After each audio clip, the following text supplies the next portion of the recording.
आदरणीय आमाबा दाजुभाइ दिदीबहिनी न्यानोहरु आदर, तपाईहरुले मौका दिनुभयो भने हामी सेवा गर्नेछौँ। देशको सेवा, जनताको सेवा। हाम्रो देशमा के छैन जनसमुदाय? हिमाली पानी, सुनको खानी, तराईका फाँट, युवाहरूको आँट, परिश्रमी जन, सहयोगी मन, सुनौला सपना, समृद्ध चाहना सबै छन्। हामी गुणस्तरीय शिक्षा, सर्वसुलभ स्वास्थ्य, स्वदेशी रोजगार, आत्मनिर्भरता, गर्विलो स्वाभिमान सबै दिन सक्छौँ। हामीले देशलाई सङ्कट र जनतालाई दुःख पर्दा धेरै ठूला सङ्घर्ष र बलिदान गरेका छौँ। भ्रष्टाचारी, राष्ट्रघाती, तस्करी, कमिसनखोरी, दलाली, साम्राज्यवादीका विरुद्ध लड्दा आफन्त, सहयोद्धा, अग्रज धेरै गुमाएका छौँ। तर हाम्रो सङ्घर्ष अविराम छ।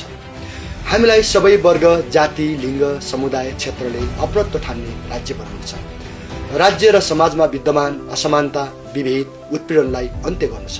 यसका लागि विभिन्न क्षेत्रबाट मेहनत र सङ्घर्ष गर्न आवश्यक छ।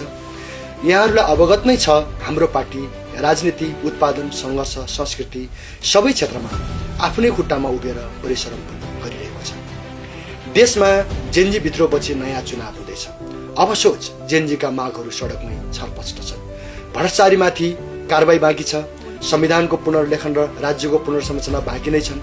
यी सबै मुद्दा सहित यो पटकको निर्वाचनमा जनादेशका लागि हाम्रो जनप्रिय पार्टी नेपाल कम्युनिस्ट पार्टी माओवादी पनि प्रतिस्पर्धामा उत्रिएको छ। लगभग 2 दशकको राजनीतिमा यहाँहरूले अवश्य पनि सबै दलहरूलाई नजिकबाट नियालिरहनु भएको छ। हामी र हाम्रो पार्टीलाई पनि बुझ्नु भएको छ। जसरी कठिन दिनहरूमा यहाँहरूले माया, सहयोग, सद्भाव राखेर संरक्षण गर्नुभयो, निर्वाचनमा पनि अवश्य साथ दिनुहुनेछ भन्ने हाम्रो दृढ विश्वास छ। जनसमुदाय साथ तपाईहरूको सेवा हाम्रो